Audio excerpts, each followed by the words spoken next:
Okay, Stone 2005. I should probably start off by saying that I have read every single biography written about Brian Jones. I own 8 of them, including the 3 books that this film was based on. So here we are. There's a bit of a long opening credit, but it was all right. There's Brian dead. He's This was true. Brian was at the bottom of the pool when Anna did dive in. It was Anna. Some reports say it was Frank, but it was Anna who did dive in. This is not true where Frank phones Olympic Studios to tell the Stones of Brian's death. It is true that the Stones were in Olympic Studios recording Honky Tonk Woman. They were recording their next single. They were told by a secretary that Brian Jones had been pronounced dead. That really upset them. Charlie Watts broke down into tears. Mick was upset, but he still said, "It goes on." And they tried to carry on with the session, but the session really came to nothing. Tom Keelot, the Stones minder, contacted his school friend Frank Beauregard, who we also meet now. It's true Frank was a crony of Tom's. He did work on Keith Richards' house, and he took a lot of time with it. And Keith wasn't, well, he wasn't happy with the work he did. He was always a shoddy workman, and he took as much time as possible trying to just eke the job out and get as much money as he could, basically. We see here Brian in the lounge. He'd actually converted this room you see into his music room, tape decks, other equipment, instruments. So this scene never happened. No pictures of other women. Anna didn't find other. Tom didn't bring round pictures of women and show them, and Anna didn't get annoyed with Brian. This is all completely fictional. See, this isn't true. This scene isn't true. Anna never left for the reasons we saw. Tom didn't drive her to London. Anna did actually leave Cotchford Farm for a brief period, but this was, and it was from an argument with Brian, but it was nothing to do with finding naked pictures. It was Brian had found drugs on Anna, and it caused an argument, and Anna left. None of this happened. Tom Keelot didn't chauffeur her away. We see Brian now recognizing Anna in Anita, which was true. He did. He actually said to Frank one time they were having dinner. Well, each night they had dinner together, Frank, Anna, and Brian. And Brian once said, "Oh, doesn't Anita look like? Sorry, doesn't Anna look like Anita?" To Frank, and Anna got really annoyed and said, "Don't compare me to Anita." So this never happened, with Brian forcing Frank to stay. It's true Brian didn't like being alone and was forever searching for company. This is probably what the film was stating with this scene. But he didn't force Frank to stay. Now I'm just a boozer. So this is true. Brian maintained his innocence over the drug bust. He and Frank became friends quite quickly. This is true. Brian fathered children at a young age, much to the shock of his parents. So this scene isn't true. Brian's suggesting an abortion. The Abortion Act wasn't even passed till 1967. This scene was true. Brian lived with Mick and Keith. He taught Keith the art of guitar weaving, open tunings and such. See Andrew Oldham here as the group's now hired as the group's manager. This happened, but Brian here seems to look down on the Beatles' style of music, considering blues far superior, which wasn't true. Brian loved the Beatles. He was in awe of them. I can safely say we don't want to be the Beatles. Here we see the Munich riots with the fans going crazy. It's true concerts did become out of control and the group would encourage such behaviour. Brian particularly taking pleasure in the chaos, which is true. This meeting with Anita is not true. According to her, she was interested in Brian more than any of the other Stones, and when she first met him, he was in a very bad way. He was very upset, on the verge of tears almost. Feel free to kidnap me anytime. So this is true. Brian and Anita used acid together. Acid obviously also known as LSD. LSD was so new at this point, it hadn't even been made illegal. Fucking builder. So we see Frank now lusting after Anna as she returns from London. This never happened, this scene. In fact, Frank said that he'd never seen Anna until the night of Brian's death. So that shows how they didn't know each other from Ada. They didn't know each other at all. And Brian now he's being difficult and asking them to move the wall. This never happened. Brian was appreciative to anyone who worked with him, and he was a non-confrontational sort of guy. In reality, Brian was a soft touch, and they dragged the work out as much as possible and did shoddy work at that. Just ignore the punts. Now we see the builders more agitated with Brian's attitude towards them. This was untrue.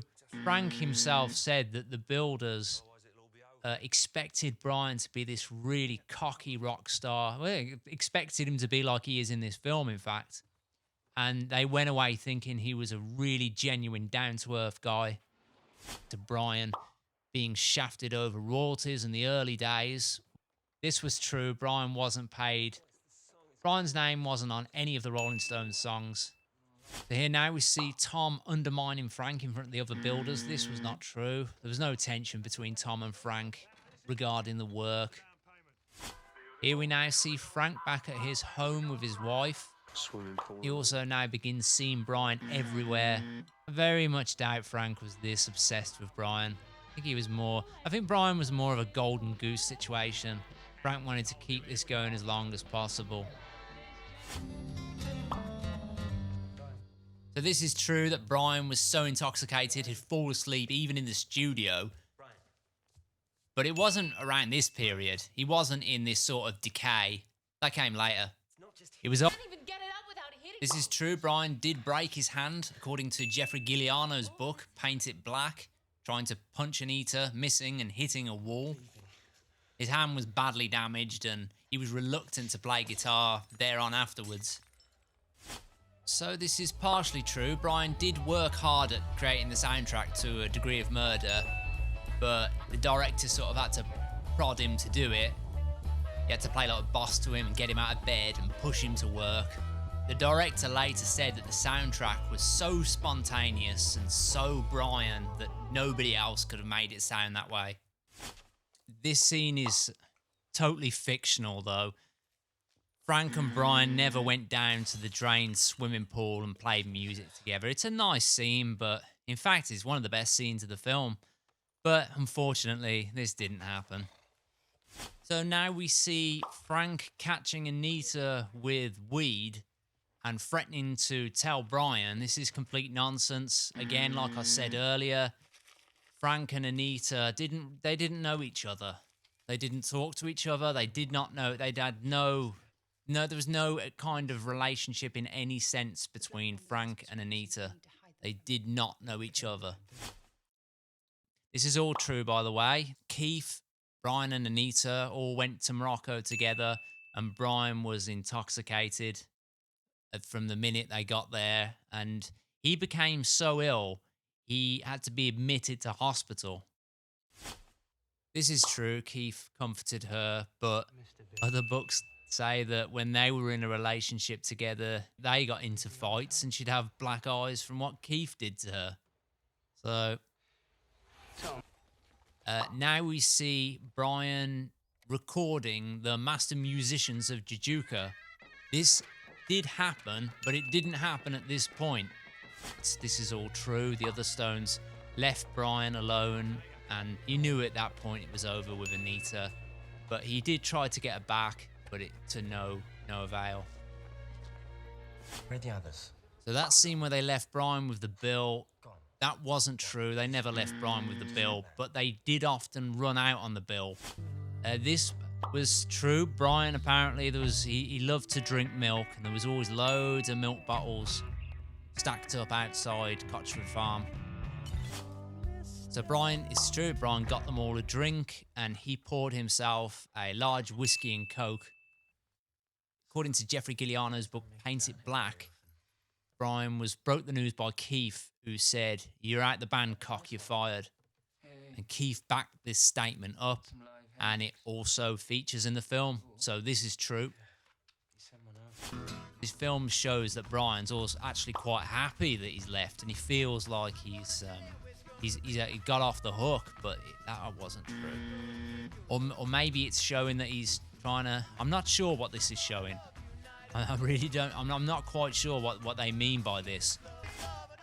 Now, in this film, Brian takes cocaine that's hidden in a book, but according to Anna's book, Keith gave him the cocaine. He did take the cocaine, that's true. Brian, what happened? Anita? This scene isn't true. Anna didn't walk in on Brian snorting cocaine and he mistook her for Anita and she stormed off. This is a very strange scene. This is a very odd scene. Brian's begging Frank for his prescription pills. And he says, "I know you've got my pills because Anna told me." So the story's suggesting Frank took it upon himself to take Brian's pills and regulate his drug use. This obviously was totally untrue. Frank never did this. Brian did have prescription pills delivered to him, but Frank wasn't in charge of them. Frank, you do something, Frank. So now Brian's destroying his music. Again, this never happened. Brian didn't destroy all of his music in a drugged up fit. This day, actually, it didn't go at anything like this. He snorted the cocaine all through the day, and then he spent the night throwing up in the toilet, and Anna actually thought he was going to die. He was that sick off the cocaine.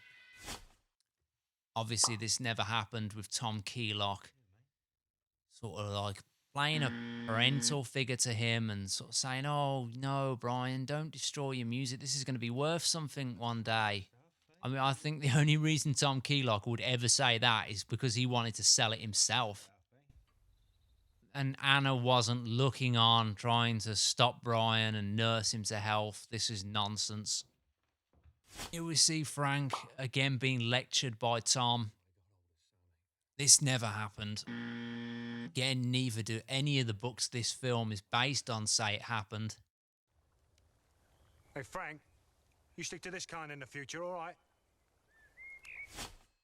This scene where Brian's withdrawing from drugs is totally untrue. Brian continued using prescription pills until his death. He'd stopped using LSD at this point, but he didn't give up his prescription pills and go through withdrawals. You see, the beam falls in the middle of the night.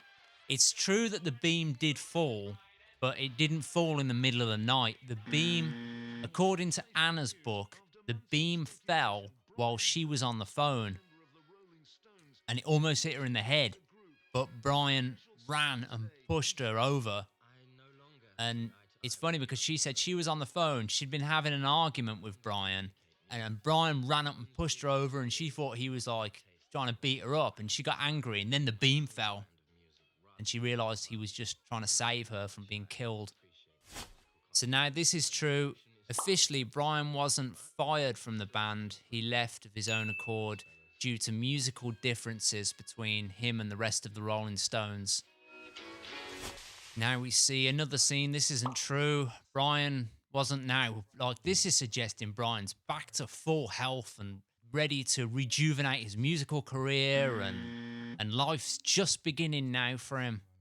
They really set this film up as if just at the time Brian was getting it together, he was killed. It's just this narrative is not true. Far from being in any kind of state of fit health, at this point Brian had an enlarged heart and fatty liver. He'd never stopped drinking or taking prescription pills. Now he's locked Frank and the builders out of the house because he doesn't want them there. This never happened. He never locked the builders out and Frank out. Brian! Fucking Pontus locked us out. About money, would you? And the builders never got angry with Frank and started making fun of him. This isn't true. Yeah, it's complete nonsense that any kind of money issues were happening with the builders as well. They're suggesting like robbing Brian's stuff. They did rob Brian's stuff, but nothing to do with not being paid. They just wanted to rob his stuff as well. Yeah, all right, Here we see the money issues build. This is basically the motive for Frank killing Brian that they're now pushing to the audience. Frank wants his money. The builders are saying, "Where's the money, Frank?" Frank phones Tom Keylock. He doesn't get any help then. Now Frank has to go into the Stones offices and say, "Where's the money that I'm owed?" And even then he's humiliated. The guy comes out and he says, "The Rolling Stones are no longer willing to fund you." And this pushes Frank over the edge. None of this happened at all. Frank was paid all the money. There was no issue with money. There was, we'll get to this later.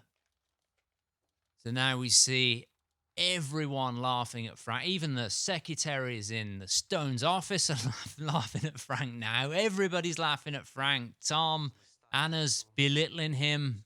There's not a character in the film that isn't belittling or laughing at Frank at this point. Even people who don't know him. So now Brian fires Frank. This never happened. Brian never fired Frank. This myth has been circulating for years. It never happened. Brian never fired Frank. There was never an argument about money.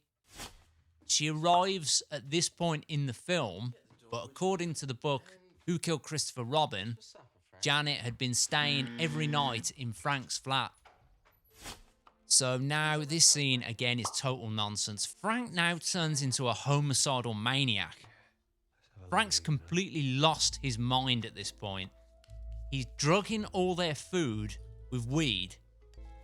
So I'm not sure what the plan is by Frank. He wants to drug Brian and Anna, and well, we know why. We'll get to this later. We know why he's drugging Janet, but I don't know why he's drugging Anna and Brian. I don't know, just to kind of get some revenge on them, I'm guessing. But again, this did not happen. This is totally untrue. Okay, Frank was never angry he was fired. He wasn't fired. At this point, he wasn't eating dinner by the pool either. He went to buy alcohol for everybody, and then he and Janet went back to his room where they drank.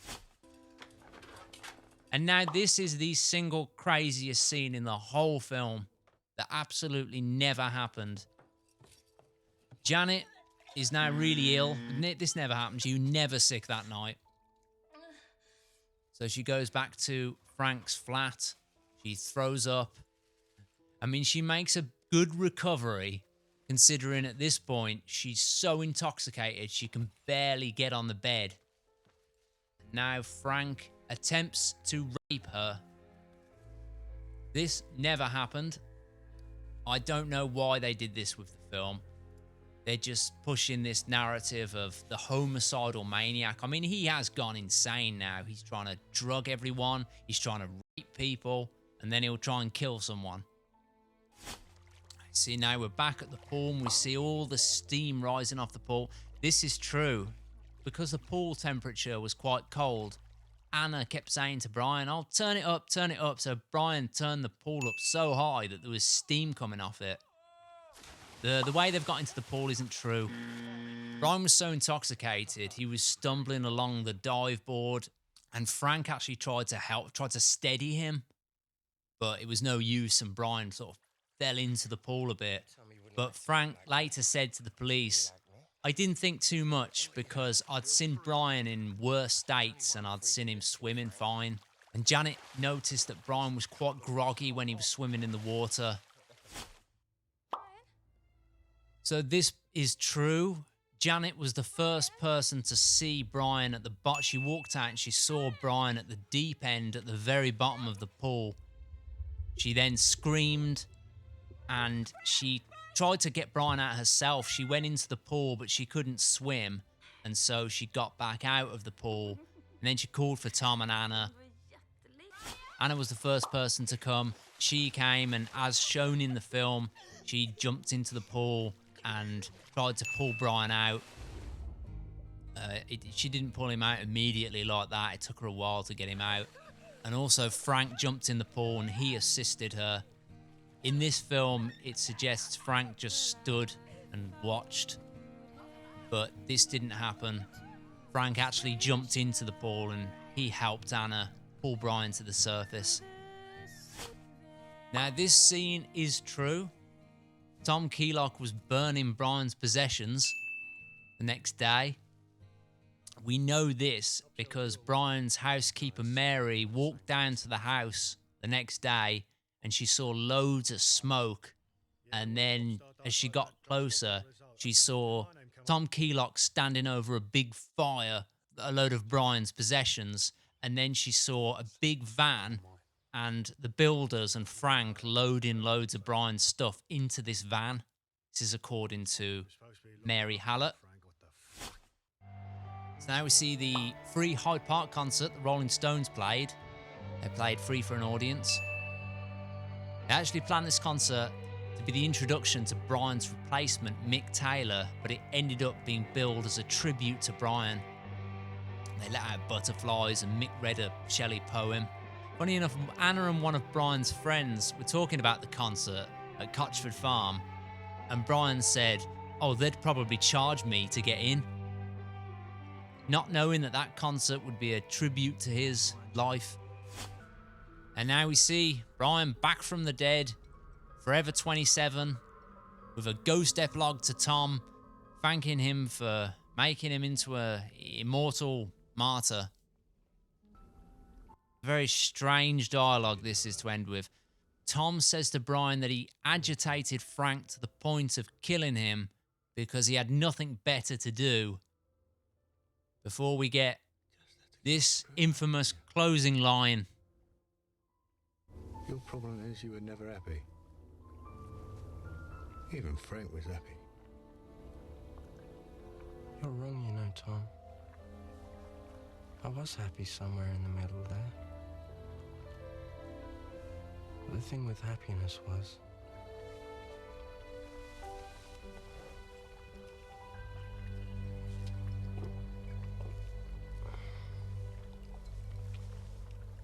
it was boring. And on that note, I will say au revoir.